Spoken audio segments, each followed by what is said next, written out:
Hello, welcome to Throwing Drinks. My name is Jen Fricker. This is my good friend Maggie Luke. Say hi, Maggie. Hello. Hello. And this is a silly little podcast for fans of the Bravo universe. Every week we go through the things we're obsessed with, social media, conspiracies, a lot of social media. Plus, can we say Bravo conspiracies just to get not just general conspiracies? It's not that kind of podcast. I'm pivoting. No, I'm pivoting. Yeah, I just reckon do your own research. That's all. But yes. Oh man, I'm feeling good. That's good. Yeah, I'm back on my. Honestly, this is gonna sound so lame, and people will be like, "She's just saying this in the pod." Started lifting again because of our good friend Kyle Richards. Ah, you want those arms? I'm getting jacked. I joined a gym. I think I've made the wrong choice with the gym because it's a fully bro-y gym. And I think maybe I haven't been in a gym for a while, so I thought that was normal. But then Nath went the other day and he was like, yo, that gym sucks. And I'm like, what do you mean? And he's like, it's full of disgusting 18-year-olds who don't wipe down after they use stuff. It smells terrible. It plays the worst doof music. You always know it's a bad gym when there's like what is it? Airbrush art on the wall. Oh no. Like a dragon or something. But you just go in and do your thing. You don't need to. But it's just that you're surrounded by disgusting 18-year-olds who smell like Lynx Africa. Yeah. But then on the flip side, I tried a different gym and it's like the community center gym. Okay. And it's silent. Oh. And it's just old dudes who wear jeans to the gym. Just like doing a couple of hand, dumbbell exercises. I think I'd like that more. Shuffling out. I kind of liked the vibe. And there was a dance class going on when I went today and I was like, okay, I do like that. So I think maybe I'll try and get out of my bro-y gym membership and join the old people gym. Is it cheaper?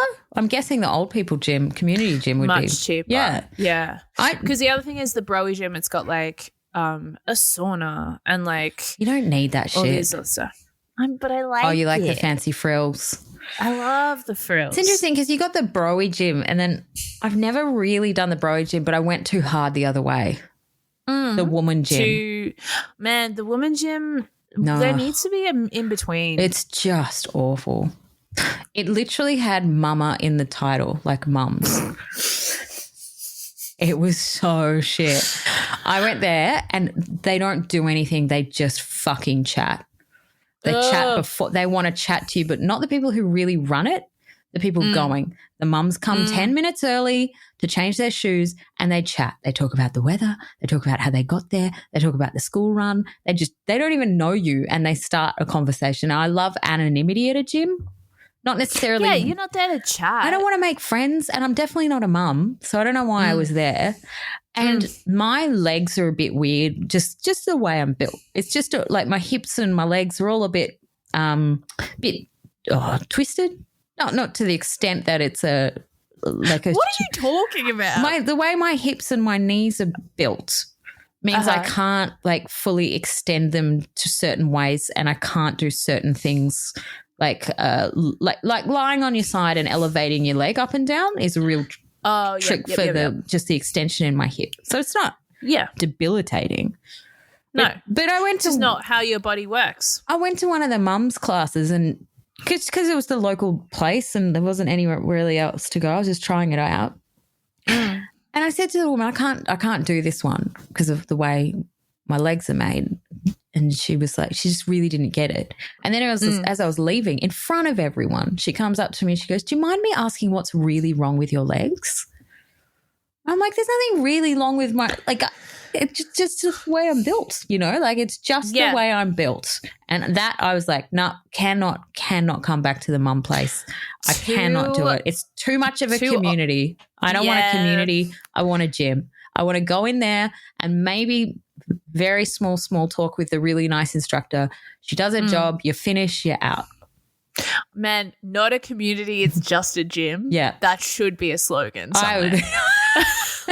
That's what I look for into it. It's not a community, it's just a gym. Yeah, it's just a gym. Yes. Yeah, Yes. I don't want things on the weekends. I don't want plant sales, and I certainly don't want to know about how long the drive was to get here. You know, I've got a great one at the moment. It's absolutely smack bang in the middle. Really nice people who run it, but you just go in, you do the class, say hello, and then you're out again. And that's how they want it because they want more customers through. It's a basic business model that lady gyms don't understand. The more customers you get through, the less chat they have, probably the more money you're going to earn, right? Ladies get gyms, in and out. I reckon they pad it out. Oh, you go for a 50-minute class at that place. 7 to 8 minutes of that up top was chat. It's like this podcast.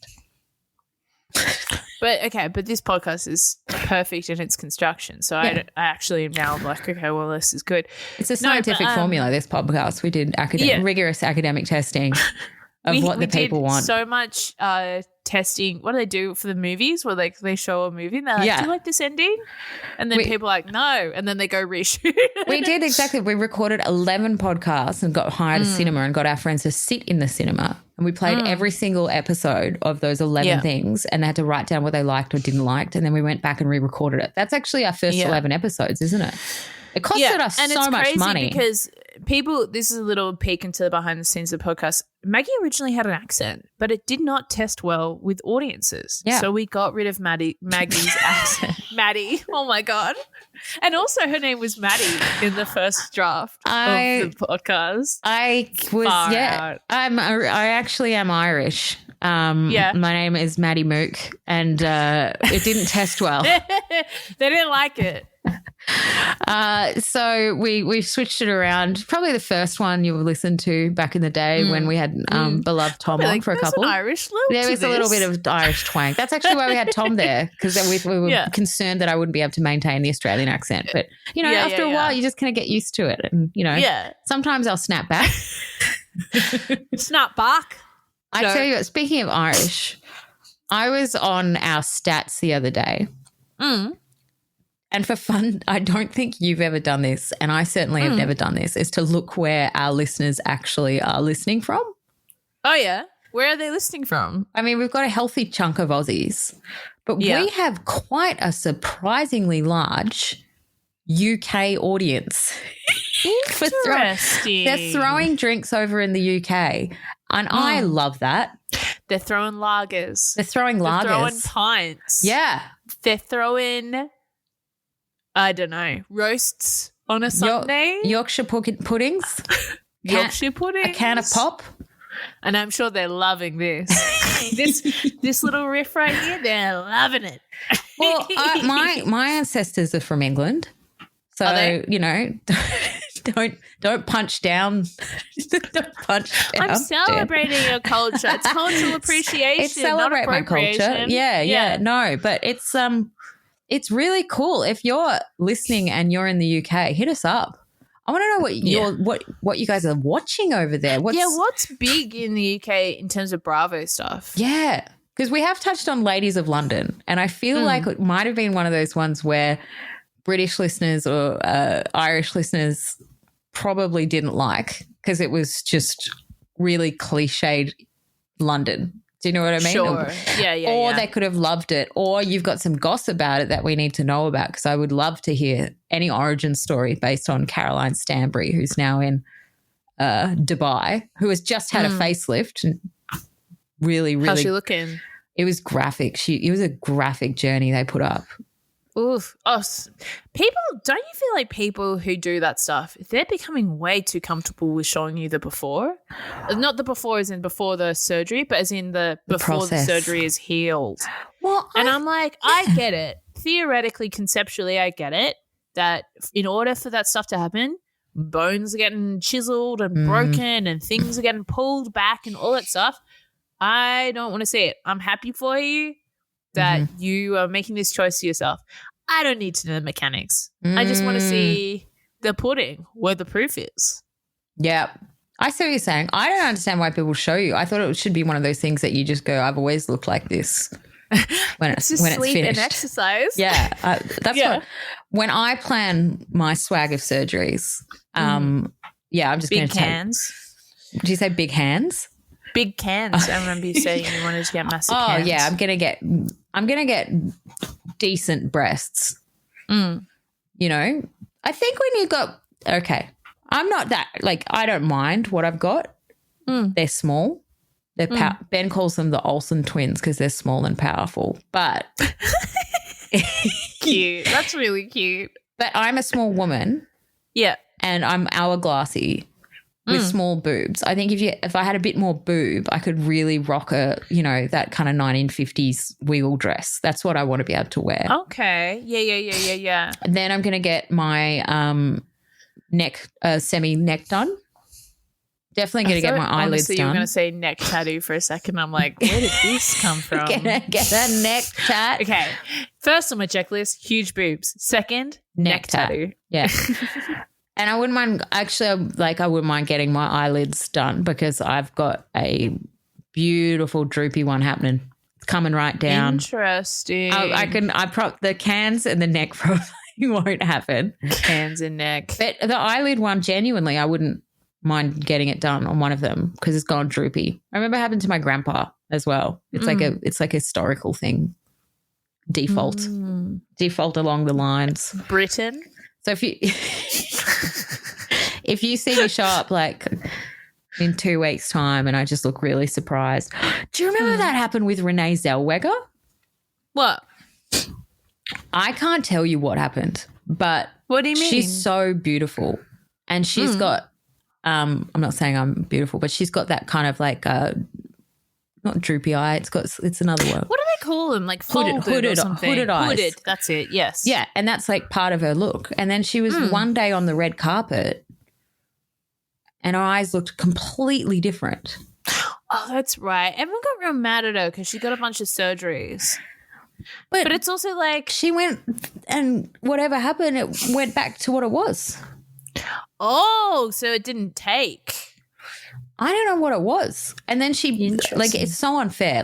Listen to me, the hypocrisy in me saying this. But she did do a big, essay, I think, to the Times or something about how people were picking on her appearance, and they shouldn't be. Yeah.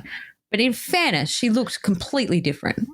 And and then went back to what she did look like. So I don't know what she did to make her eyes look like they had eye surgery and then not look like they had eye surgery. I don't know if it's maybe sticky tape. She said she just wasn't wearing mascara that day. All right, come on now. Yeah. I mean, part of me would like to just do a little bit that Barbara Streisand thing that she does where she's got it's like a tape and it goes on a piece of elastic around the back of your head and then it pulls your other eyelid up as well. It kind of gives you a facelift just from tape. But I also feel long term that would be bad for you, right? Because you'd lose elasticity in your face and you'd end up needing some kind of surgical intervention. That might have been what Renee did. Is had that tape. Oh, shit, the tape. And then just undid. That makes sense, doesn't it? And then just didn't do it the next time. Yeah.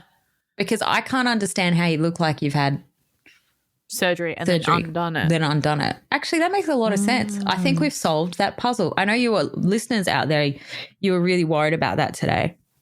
You're really worried about what happened to Renee Zellweger. Do you know what I want to do? I want to really play coy. And be like, I'm just going to Turkey for a few weeks. Oh, but I'd pick up on it. I'd be like, Turkey's the home of plastic surgery. And the exchange rate, it's good. She's getting a hair transplant. And I'd be like, where are you putting the hair? My hairline, I want a centimetre of skin between my hairline and my eyebrows. Mate, be careful what you wish for. Get it lower. No. But I want to be really coy and be like, I'm just going to Turkey because I want to appreciate the culture and I shan't be taking – and all the photos will be of food and that'll be it. And then I come back and everyone's like, this bitch has got plastic surgery and I just rock a fake moustache. Yeah, you've had the hair transplant on your top lip. On my top lip. And then people will be like, I want people to be like, I thought she was getting surgery. And I'm like, no, it's just sleep and exercise. I'm just feeling really refreshed. Feeling really refreshed. Yeah. Yeah. Do you remember in the noughties there was a big phase of celebrities having exhaustion? Remember that was a thing? They've stopped using that word anymore, have they? I think they just call it depression now, right? Yeah, they were just exhausted. So they're going, that was wild thinking about that. The fact that you have to even tell people that you've exhausted, you know? Yeah. Hectic that people take photos of people in rehab. Like do you remember Kirsten Dunst got put in a rehab for exhaustion? I remember those paparazzi pics so clearly. It was so hectic. Do you know there was actually, I think it's one of the only tweets I've ever done that did well. There was, I won't say who it was, there was an Australian actress who is wonderful who was dealing with mental health issues and was in a clinic, and they papped her out the front and put it in the Daily Mail. And I'm rarely outraged, but I was so furious that invasion of privacy, especially for such a delicate matter, in such a way that they had followed her to a hospital and taken photos in Australia as well. And it wasn't backgrid. It hadn't been organised. It was just – Well, Daily Mail, you can still call them on yourself, but I'm doubting that person did that. Yeah, I've been around celebrities that have called them on themselves. And it's really sad. But it means they get to pick the outfits. Sad. Do you know what was interesting that I did see? I've only really learned about this backgrid thing recently. And if you don't know what I'm talking about, it's a news paparazzi agency that like 9 times out of 10 has been pre-organised by the subject in the photo. So if you're looking at the Kardashians are really big users of backgrid, right? Yeah. So it's just basically for hire, and then you choose the images and then they get leaked to the press or sold to the press. Weird one that was backgrid was a picture of Nicole Kidman and Keith Urban together in Sydney coming out of a church. Oh, weird. Why would they call Isn't Nicole Kidman's dad or was a priest, like quite high up in the Catholic Church? I thought he was a doctor. I feel like there's some kind of Kidman. I'm looking it up real quick. I feel like there was a Kidman Catholic Church thing. Maybe they wanted to get publicity for the church and was like, yeah, we'll come along. But it feels like they'd be above that. He'd be trying to write songs. She's learning lines. Yeah.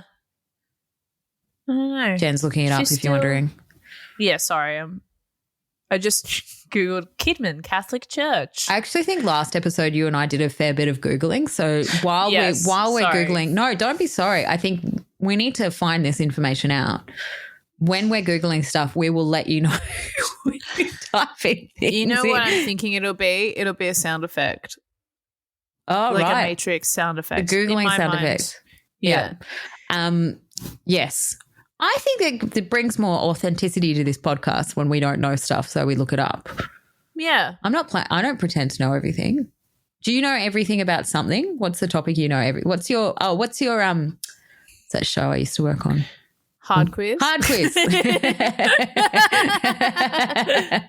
What would be your hard quiz topic? And I'm saying this I love that show. I love the people on it. I love Tom. Yeah. That's very funny. Yeah.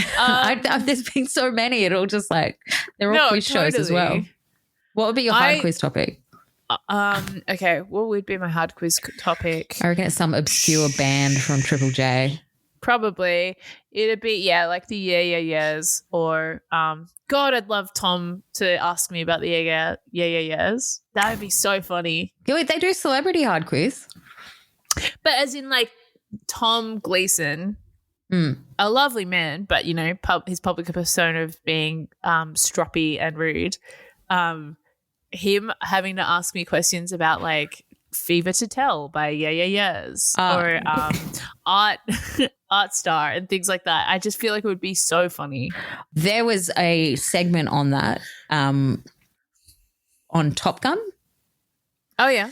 There was a Top Gun contestant and the seeing Tom ask questions about the naked volleyball scene. You know, the nude one was very, very funny. Just kept keeping his straight face. But there's been so many contestants now. It's what crazy. Would be your hard quiz? Well, I think it'd probably be Housewives. Subject. You know, I reckon it'd be original New York. Real Housewives of New York City original before the reboot. It's interesting. I remember there's a lot of contestants that go on there and have very, very specific topics or very, very broad topics. And it was never really set that you would do better in either. So, yeah, the way they write it, like it wouldn't give you an advantage if you were like, I'm going to go on and just do it on one wrench, you know, like one kind of wrench, or I'm going to go on and do it about the entire human body. So if you're thinking of applying to a hard quiz, apply about what you actually know about. Don't be strategic about your application. That's what I'm saying. Oh, yeah. Okay. Yeah. That's a hot tip. Yeah, you should. It's such a fun show to be part of. It really is. It's the best record ever. I rarely like things I do, and I loved that show. I've heard nothing but good things about, and like I know a few people who worked on it, and everyone comes out of there liking it, and like that shouldn't be so rare, but it is. I mean, it is with any job, really. Yeah. I think I was on it 2 or 3 seasons, and it's really because there's so many topics. You're not sitting on the same.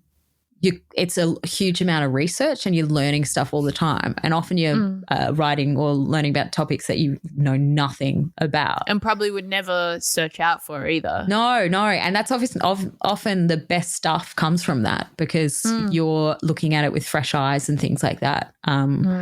But, yeah, the writing team is so fun and Tom is just a delight. But that show, it's kind of nice. It's been so successful because it is a really good little outfit they've got going there. Yeah. Yeah, but I would probably be stupid not to do Housewives. I'm trying to think what else I'd be. General Housewives or New York? I think New York, original New York, because I think that's where I started. So it's stuck in my head. Has anyone ever done that on Hard Quiz? Do you know? I think after I left, someone might have done Beverly Hills. So you can look that up. It might have been Beverly Hills or Melbourne. God, that'd be so good. And I missed it by me working on that topic. You probably inspired it, honestly. No, I think it just annoyed with everyone going, can we pick a housewife person soon? But I would have just missed it. But again, if you know heaps about the topic, it usually makes it they don't get the best out of it, out of the research. It's best to have a topic that, you know, the person who's working on or the team that's working on. Yeah, so they find weird and wonderful facts that you'd never heard before. Yeah. But, yeah, I think I'd do Housewives, which would be fun. Well, speaking of, should we do some recapping? Sure. Do you have any breaking news? I don't have any breaking news. I have goss. But I might wait until we talk about it. Oh, you don't want to do breaking goss? Nah, I'm going to save it. Throwing this goss? Is a little tease. Okay. Throwing goss. Okay. And we'll link it in. Okay, all right. Also, I should say we should acknowledge the third host of the podcast, which is 50, your dog. Yeah, my dog's called 50. She's a little sausage dog. And she always comes in when you sit down in the pod chair. She's asleep under the table. Yeah. She's a girl's girl. She's a girl's girl. She loves the goss. She loves the crack. She loves Housewives. Do you know she's 12 next year? What the hell? Which means that if she was a person, she'd be going into grade 8. Which international listeners is a junior high. I'm going to do everything for them now. Preparatory school. Yeah. Is it preparatory school in UK? I have no idea. I just wanted to say preparatory. All I know is public school and private. They're swapped in the UK. Yeah, that's weird. That is weird. Public school here is like state school, state run. Private school is private school. Fancy. Fancy. People always. pay. I think you can slap that label on a lot of schools now. That's true. Okay, what are we doing? Potomac. We're doing Beverly Hills. Beverly Hills. Amazing. We're talking Beverly Hills. We're recapping it. I am loving this season so far. Oh, good. I feel like every episode, sometimes I start an episode, I'm like, I don't know, maybe this is just a filler episode. And then something happens. And I'm like, yeah, you know what? I love this. this episode of Beverly Hills Lost, we watched Garcelle is doing a screening of her film that she's produced and stars in, which is exciting. Here's a question.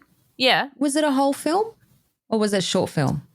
I can't tell. Me either. I'm Googling it. She's Googling it now. I think it might have been a short film or just because they wouldn't have sat there for 90 minutes. I don't know. It didn't look I will say one thing. I mean, on your Garcelle for making a film, I would say that screening room looked very uncomfortable. It did. It didn't look like it would be comfortable to sit in that room for I'm looking at the running time. I was thinking the same thing. Right? That's why I think it was just a little bit. This. Yeah, I think it was just a little bit. Maybe a teaser. Well, she's looking it up. I can't find the runtime anywhere. I'm on the IMDb. It's a Lifetime movie. Oh, amazing. So I'm guessing it is full length. Yeah, I reckon it was just a teaser. I don't reckon they'd put it. Those chairs would be sitting there for the whole film would be quite uncomfortable. Really uncomfortable. Yeah. 1 hour, 28 minutes. Yeah, there's I no reckon way. it was a full screening. If you were at that screening, please let us know. Because that would be insane to not screen the whole film. And then Denise sauntering in, and Denise was Late. in it, wasn't she? She was in the film. I don't know if she was in the film. She was in the film. Are we sure? I swear I saw her in the film. IMDb. She's looking up IMDb. She's not in the top listed cast. I don't think she's in this film. Oh, okay. Yeah, I swear I saw her in a clip. Be a supportive actress to actress. But yes, I really enjoyed seeing Denise again, and the girl's really nice to her. TBC. Yeah, feels like next episode it's gonna kick off at the dinner party. Yes, it definitely looks like that. And we kind of mentioned last episode that it was Denise has been out there saying she has not returned for this season. She just happened to be at Garcelle's thing and was asked to come to a dinner party. Yeah, but you're coming. But what do you think's happening at a dinner party? You're getting filmed. Yeah, and we all know that dinner parties on Housewives never go well. Yeah, apparently. It's you never sit down and you're like, oh, well, this is going to be fun without incident. So good. Yeah. So and then we go to the conversation that Garcelle and Sutton have regarding Kyle's marriage. Yes, there was a catty comment. I don't remember the comment, but you said before that you remember it. Yes. So Sutton was talking about how she noticed Kyle's ring change.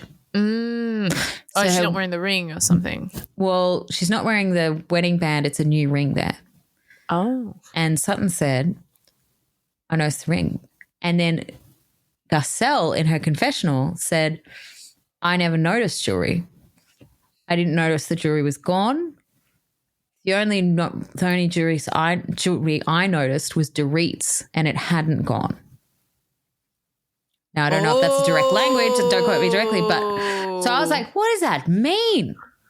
So because Dorit's jewelry is meant to have been stolen? Is that what we're saying?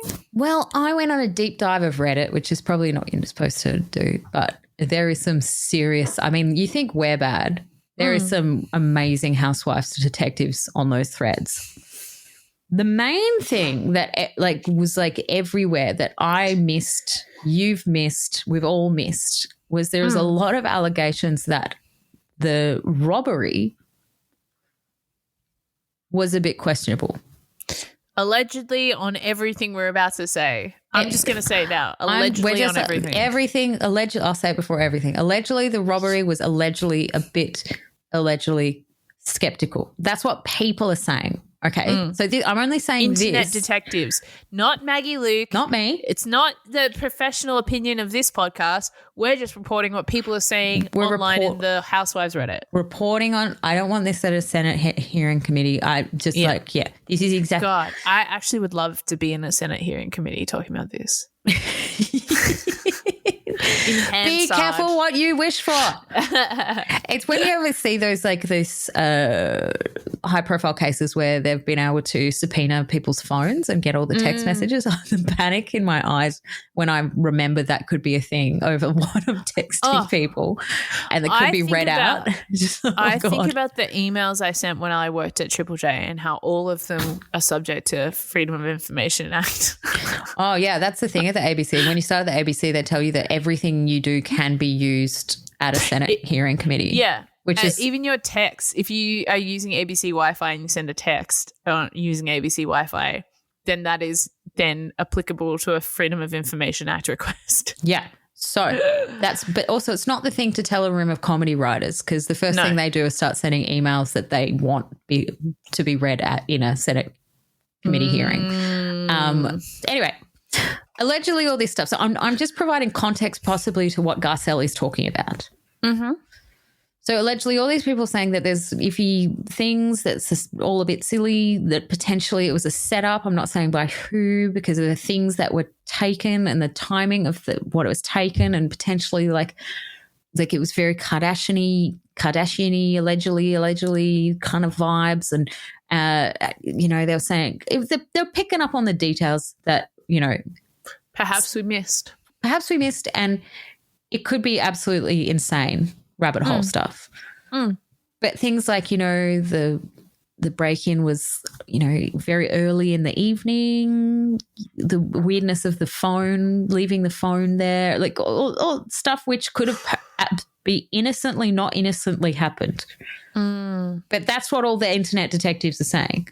So I'm thinking, I didn't understand Garcelle's comment until I saw like everything explosion on all of these forums that's been going on since it happened, right? And I think she was being a bit dodgy. Saying it without saying it. Saying it without saying it. Saying that Dorit still has all the diamonds on her fingers.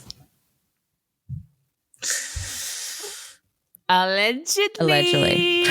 Now, that's just Garcelle being shady, and I love it with 1,000 suns. So we're not saying that's true. We're just providing context to her shade, because it made no sense to me. That's why I went Googling. And it's interesting that production left that in. Yes. It is planting a seed for either the reunion or something to come. And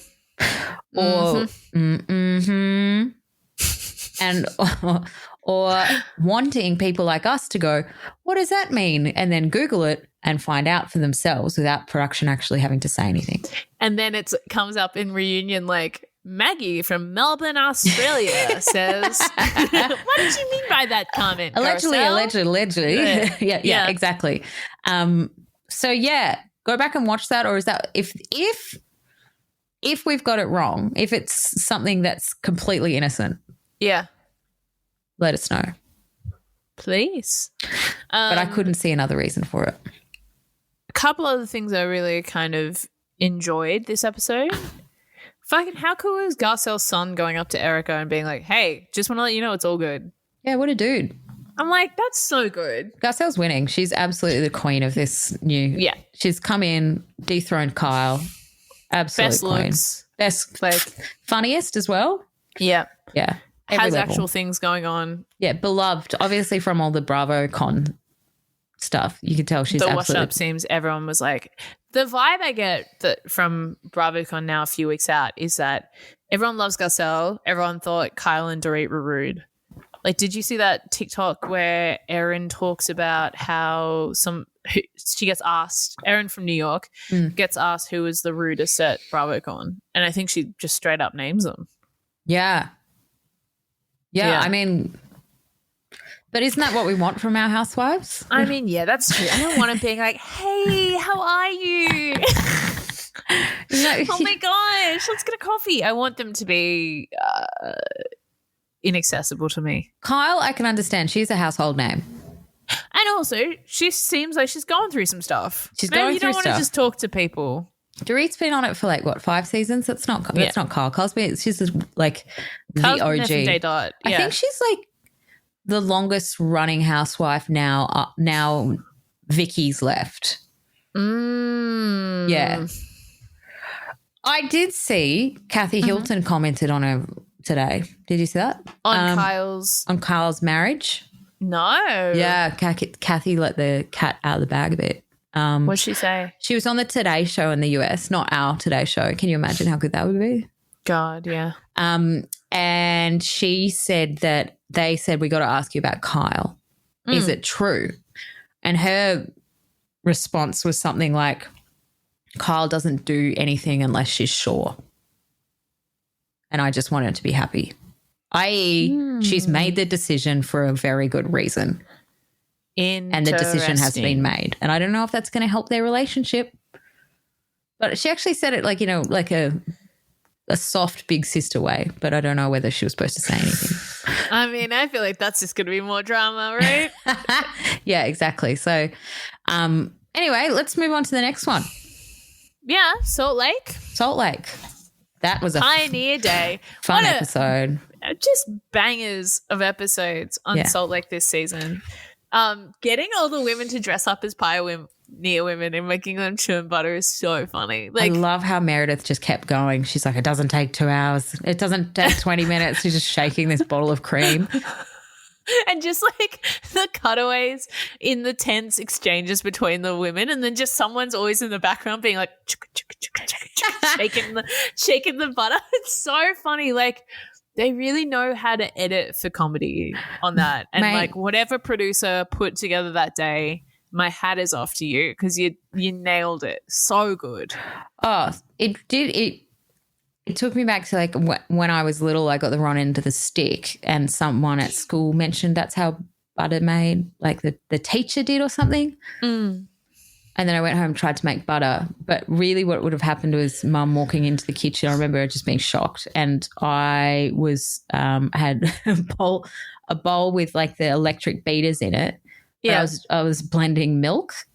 So she just saw this like weird little kid frothy just bowl. like at like 10 o'clock at night just blending milk, saying, I'm trying to make butter. Using up all the milk as well. Just being like, if I put more in, it'll turn into butter. That's so funny. I thought it was a great episode. Very, very funny. Monica, so annoying. Just really? Just chill out. Like, just get excited for Barbados. Is it Barbados? Bermuda. Sorry. So both starts with B.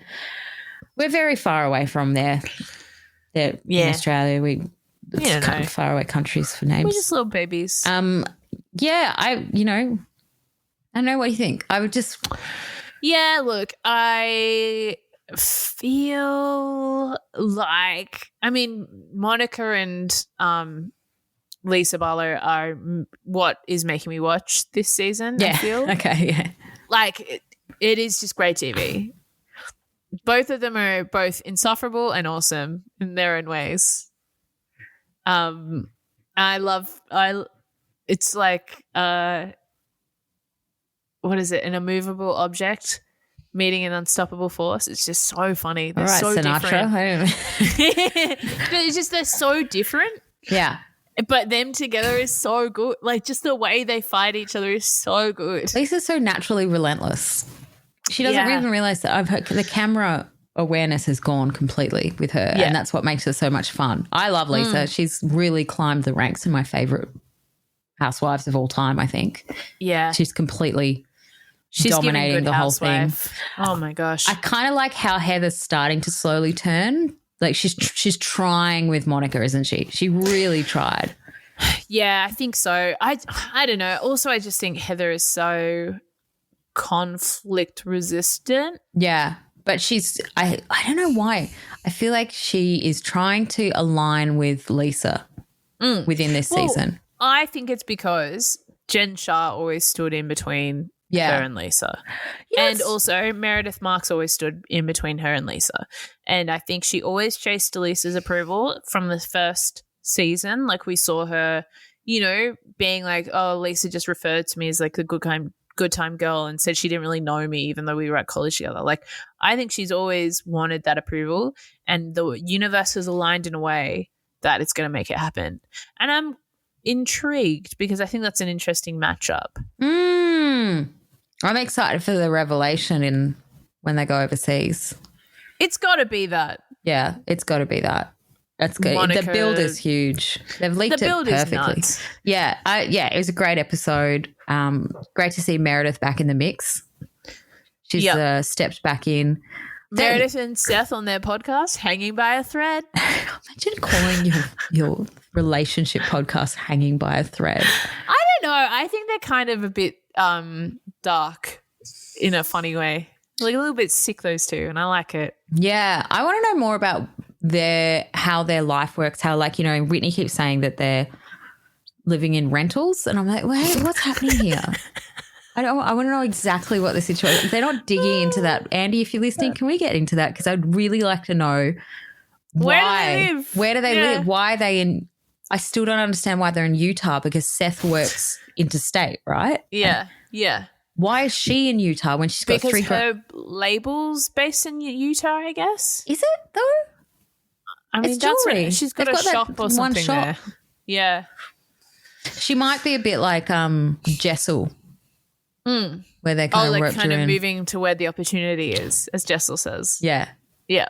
Nothing wrong with that. Nothing wrong with that. I found that scene with Seth and Meredith and Whitney and her husband just really tough to watch, because I really don't like the husbands on this show. I just find them both so, like, I don't know, something about them I'm just like, yuck. It was sad, the Whitney's friend. That was a very sad scene about her friend being very ill. But one thing they still made it Housewives, because as they're discussing this in their car, they're both wearing matching Gucci T-shirts. So I don't mean to make like light of it. Yeah. But you're watching like a very sad, serious moment. And then, but also they're like in matching Gucci T-shirts. Well, it's like, remember, like everything's a little bit ridiculous, you know? Yeah. Yeah. Well, it's like, remember in Beverly Hills when Erica is sitting at the table after she's left Tom, and she's like, I have nothing in the world. And she's wearing, I think it's like $25,000 worth of Kenzo. Yes. In full glam. I'm just like, okay, well.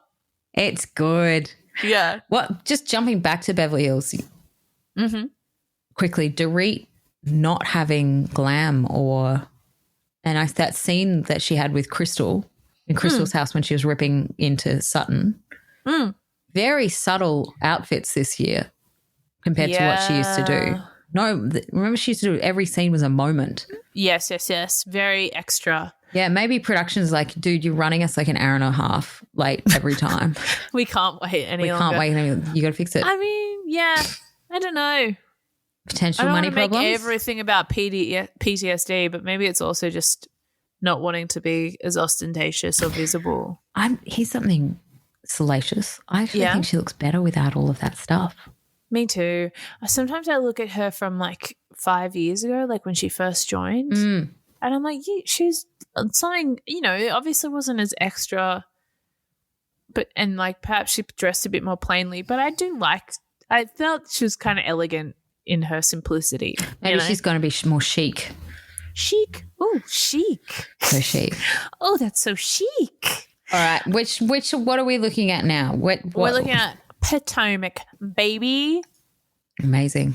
Another cracker episode. Oh, so, again, they've just made the choice to make it a supernatural thriller, and I'm loving it. It's the network shows. They really nail it, don't they? They've got the comedy in them. Yeah, they're so good. Just the idea of a pickleball court where the girlies can get all their differences out, and it only gets worse. I've always wanted to play, and then yesterday or Sunday I saw a picture of our mate Mike Goldstein playing it somewhere. So there must be courts here. I don't know what it is. Is it tennis? It's okay. So it's like really fun tennis. So it's like tennis if you have like slow bats, so you can't smash it really. And from what I get, it's like a half court. So you know what, on a tennis court, for your half of the tennis court, there's the two boxes and then the big box behind it. Yeah. You don't have that big box behind it. So you're all up at the court and it can bounce before you hit it. Oh, okay. Yeah. It's kind of like squash or something in a way. Yeah, yeah. So it was invented in 1967 in the States, and now it's actually the state sport of Washington because it's so popular. And it just means that you can go out and kind of play tennis and get a bit of get a fit and stuff like that. But not constantly running around and missing the ball and needing big tennis courts and stuff like that. And more people can join in. It's fun. It looks really fun. I really want to have a go. When we inevitably do a girls trip, we'll play pickleball. Put that on the list. Yeah. I'll get a dress. Do you want me to tell you what it's named after? Yes, of course. So the people who invented it named it after the pickle crew, which is the crew of rowers when they do rowing who are not good enough to make the actual squad. They put them all together in one boat. Oh. So it's kind of like the pickle ball is all the people who aren't really good enough to play proper tennis get together and do it. Yeah. It's more like, okay, that's cute. I like that. Yeah, I did a bit of research on it. Do you think Juan intentionally knocked over the burner to set everything on fire? Yes. Yes, from the action replay? Yeah. Yeah. He was hot-headed, wasn't he? He didn't want to be there and, I don't know why he came. Like, you don't have to come. Like, yeah. The guy feels like he's lost the plot a little bit. Yeah. Or that he just doesn't really like his wife or her friends. Yeah. The whole kind of I love Karen standing up and being like, now we're all together. Let's talk about conflict. Yeah. I think my husband would have been Karen's like, I'm out of here. It. Yeah, Karen's she's doing really well. It. Yeah. Also, I just love how everything has I love my girl Wendy, but she's not doing great this season. No. I love how everything's unfolded between her and Necker. Yeah. Just the way that things have been misconstrued and it's like a fucking Coen Brothers movie.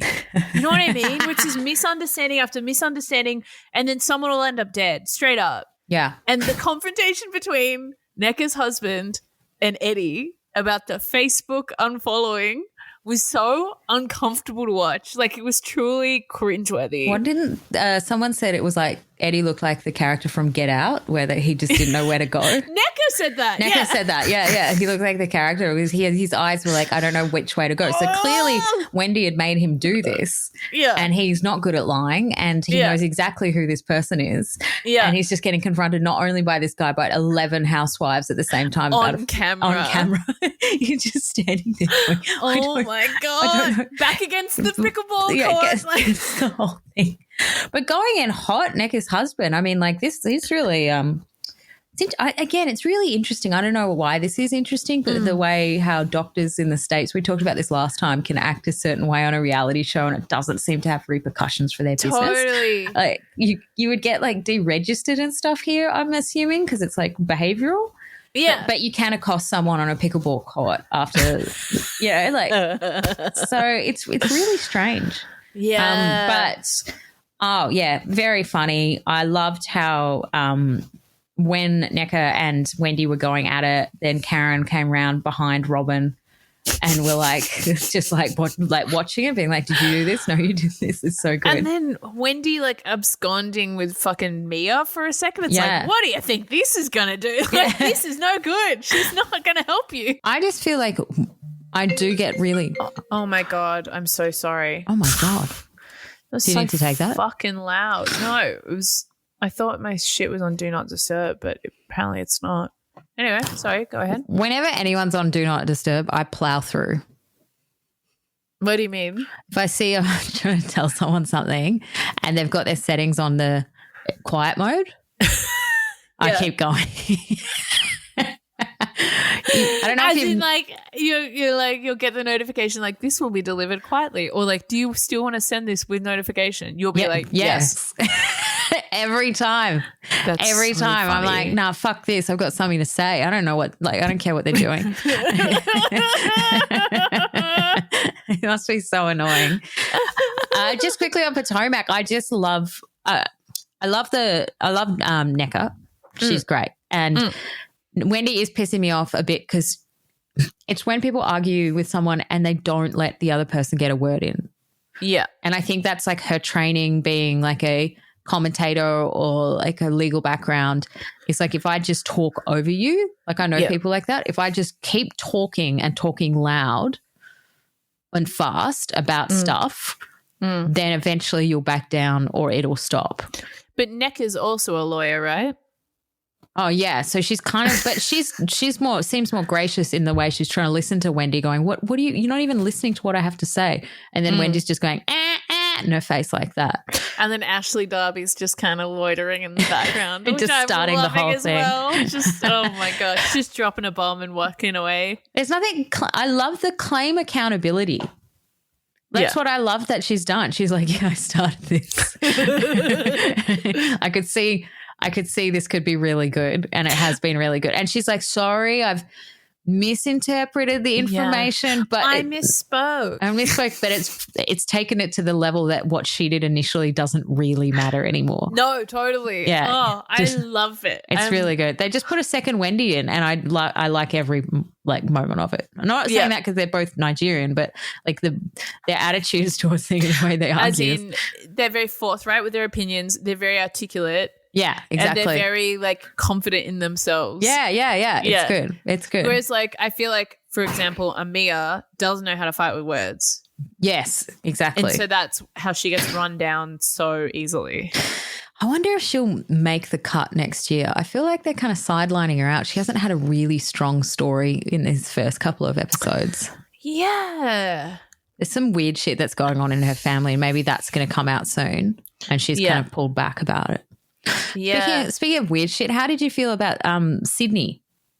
I honestly loved this episode. Oh, good. She's come around. Yeah. And, you know, it's always hard to double because Potomac comes out and then Sydney comes out the next day. And I love Potomac, and Potomac's always so much fun. And then Sydney, it's just like, I invited her to drinks and she was not very nice to me, and that's it. Like, and that seems to be a lot of the conflict on Sydney. Can I tell you some Sydney goss? Please. And I'm so glad we've saved the best for last. This is throwing goss. Okay, the goss is, and this is so Sydney specific goss that I was at a lunch on the weekend. I was talking to my friend Clang. Sorry, ever heard of it? One of the big three. Next to breakfast and dinner, honey. And I was talking to someone who used to work as a publicist on the original Sydney season. Oh, amazing. And she is not associated at all with this season of Sydney. She's moved jobs or whatever. But she was telling me that that Terry Bivs, our mate, does not live in the eastern suburbs of Sydney. And that's actually huge. And I know because you're Melbourne, you don't understand that. But all these women talk about their mansions in the east and their harbour views and all that shit. Terry doesn't live there. Where does Terry live? Terry lives with her parents in Drummoyne. Wait, what? Isn't she married to a really rich football player? Yeah, look, I think it's maybe like an a cultural thing. Yeah, maybe. But you're being racist, Jen. You're being racist towards Bibs. I didn't say it. You said it. I didn't say it. I just said maybe. No. What I've heard is that Terry's been renovating her house for years. Mm-hmm. The supply chain, etc. Mm-hmm. And that she just moved in with her parents and they thought it'd be temporary, but it's been a while. But it's interesting, right? Because the rest of the women are based in the eastern suburbs. So clearly they're renting like a property or something for her to like kind of be located at. You never really see her get picked up from her house. No, you don't. She's like the only house we haven't seen, which I would have liked to see in her house. Because, you know, I'm just saying the blazer that she wore when they first landed in Japan. Chic. I've got that blazer. Do you? Yeah. Good for you. Sir last season. It was my big expensive purchase for last season. Where's it from? Sir? Oh, yeah. I'm pretty sure. But I was like, oh, That seems on brand. I think she's got the best fashion out of all of them. I see a lot of parallels between your fashion and her fashion. Yeah, I'm getting people often stop me in the street. And they say, "Are you Tara Biviani?" And they say to her, "Are you Maggie Luke?" Famous podcaster. Famous podcaster? Used to work on Hard Quiz? Hard Quiz, yeah. Why do you keep forgetting the name of the show? I don't know. Oh, man. But yeah, anyway, so Drummoyne. If you don't know the geography of Sydney, Drummoyne is northwest and it's harbour-ish. But it's not where the other ladies are. It's not waterfront. It's, I'm going to double check. Pretty sure Drummoyne looks over the Parramatta River. So look, is a waterfront? Yes, it's just not the waterfront. Interesting. The harbour goes into Parramatta River.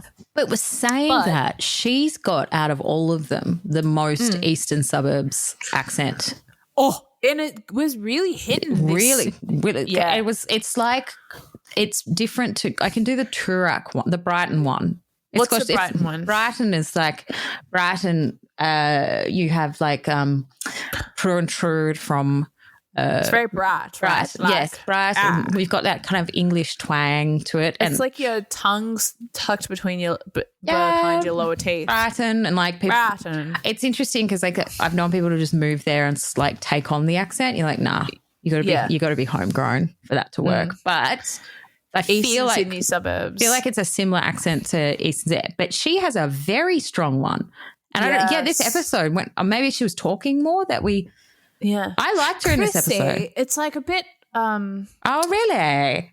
Really? Chrissy, yeah. Chrissy, I have no. I'm doing South African. That's not it. But it's like no, because Australians go nah. No. It was this is like no. And it must like sound like really strange for Australians to talk about how there's accents in Australia, but they're definitely like there are some very strong accents. Even like it's so funny. Like my grandma, she's from so her background she's dead. Spoiler. She she was a Lebanese immigrant who has a Brazilian mother. So my paternal grandmother, Brazilian Lebanese, moved to Canberra in the 70s, went through elocution school. Wow. As a child, and then lived in Adelaide. So she had that Chris Pine like almost British Adelaide accent. Oh yeah, like Adelaide, like that. They pronounce their T's like that. Yes, Adelaide. My beautiful Jen, my beautiful other friend called Jen, she's born and raised Adelaide, and she's got quite a Adelaide accent, and they talk like that. Yes, very sharp. They've got a bit of an English twang. Yes, and they say T for everything. Their churches. It's Adelaide, and then there's Adelaide. That's how they say it.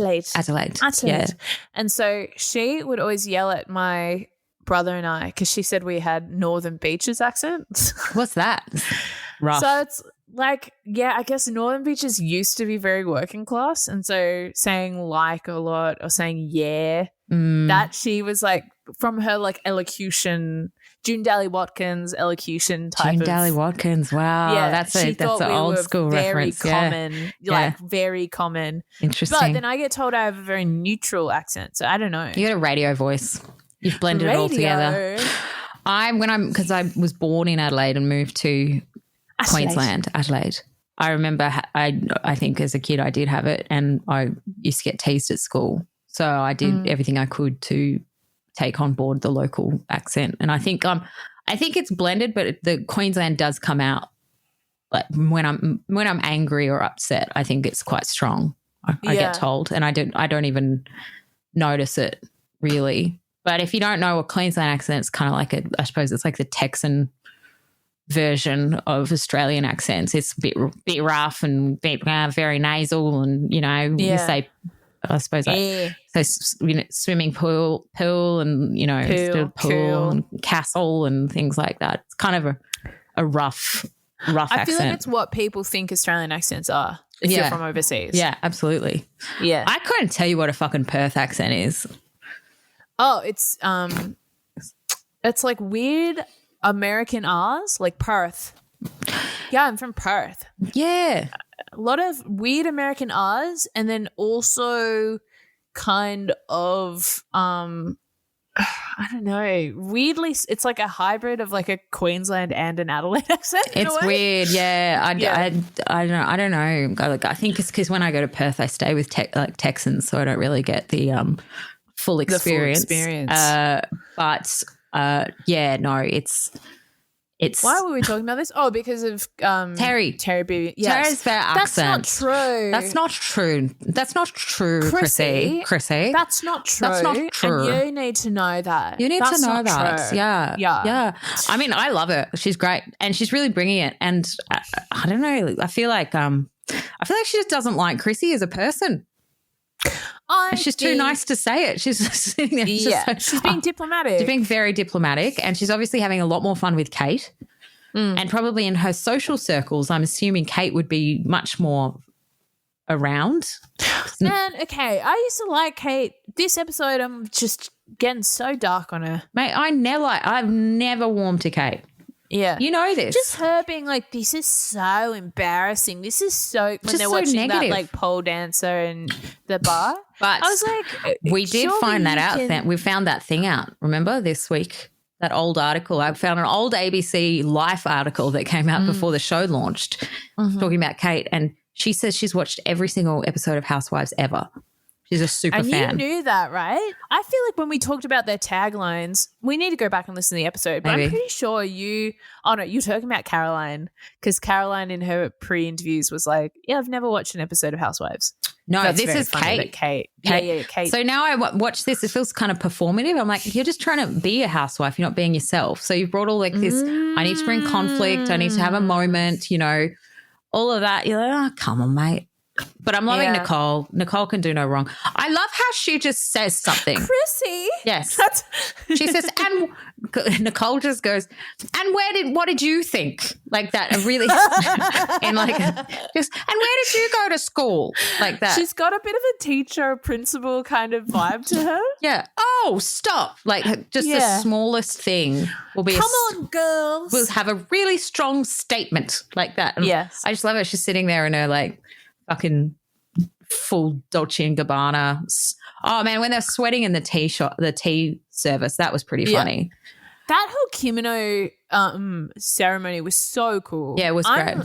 I'm really surprised Housewives haven't gone to Japan before, because it's so good. You know what's interesting is that I'm finding with Sydney, they're still missing the comedy moments. They need a comedy writer or someone who's worked in comedy in the edit suite, because between the sweating, the sweating could have been very funny, because you looked around at them and these poor women are just swaying and they're drinking hot tea and they're wrapped in so much kimono and their Giorgio Armani silk is melting off their face, and all they said was like, oh, I was really hot and uncomfortable. But if that was Potomac or Beverly Hills, that would have been a comedy moment. Yeah. And the editing, they would have had some fun little sound effects in there. Yeah. Even them making the sushi and they have to do the dance. And like, I'm so bored of people who are like, this is so weird. Yeah. Oh, it's weird. We're in a different country and it's weird. Why are they making us dance? That's so weird. It's like when people say things are random. Oh man. Yeah. It's so, if you're the producers next season, get a writer in there, get a comedy person, because that's what the show needs. It needs to be funny. We're Australians, we do that quite well. And there is do you remember Victoria's song? That was absolutely skimmed over last episode when she did the song. That was was so funny. And they're just like, that happened. And you're like, that you could have sat on that moment. That's actually insane. Yeah. Actually, the editors of this need to drill down and take a step back and go, oh, that's actually literally an insane thing to do. Yeah. Who's making it? Matchbox. Yeah. What else did they make? So I think they made Melbourne. She's Googling. They definitely made Melbourne, but surely they've made projects. Class of 07, which is an Amazon comedy. Yeah, get one of those guys Behavior. Oh, no, that's not a comedy. But Class of 07 is a comedy. It's on Amazon. Family Law, that's a comedy. Yeah, get Ben on. Yeah. Better do it. He's great. That's all I'm saying. I'm saying it's nearly there. Auckland as well? They're like 80%. Oh, did they? Ooh. Maybe that's why they're just like, oh, we don't want to think about this, trying to make this funny anymore. The show's 80% like, there. I don't know. Yeah, I mean, like it's 80% there. It needs the comedy. Yeah, it just needs some lightness. And like even like Caroline just staying back to drink her sake while Terry and Chrissy go at it in a different room. That's funny. That could have been funny. But instead it was just then this happened. Do you know what I think it is? And this is me taking great liberties. But I reckon it's because they're trying to export this to different markets and Australians don't back their sense of comedy enough. No. I reckon. You're saying Australia doesn't support or back its comedy enough? I don't know where I'm getting that feeling from. Lock her up, throw away the key, shoot her lawyer. But I just reckon they don't lean into comedic moments because they don't trust the Australian sensibility. Yeah. And maybe what they need is like, what I've found out recently is that a lot of Australian versions of UK panel shows just shoot in Australia and then export the vision straight to the UK where it's edited overnight by the people who edit the same UK panel shows. Like, what's it called? Countdown that Hing was doing? That was shot and then they would send that footage overseas and it would be edited overnight by the people who did 8 out of 10 cats, whatever it is. Interesting. Well, it makes sense. Yeah. Yeah, because it's ITV or whatever. Well, look, we've been chatting a bunch. I'm excited for next week of Sydney for part 2 of Tokyo. I'm excited to hear from our British listeners. So we'll leave it there. And Irish. See you later. And Irish. And Irish. Bye. Bye.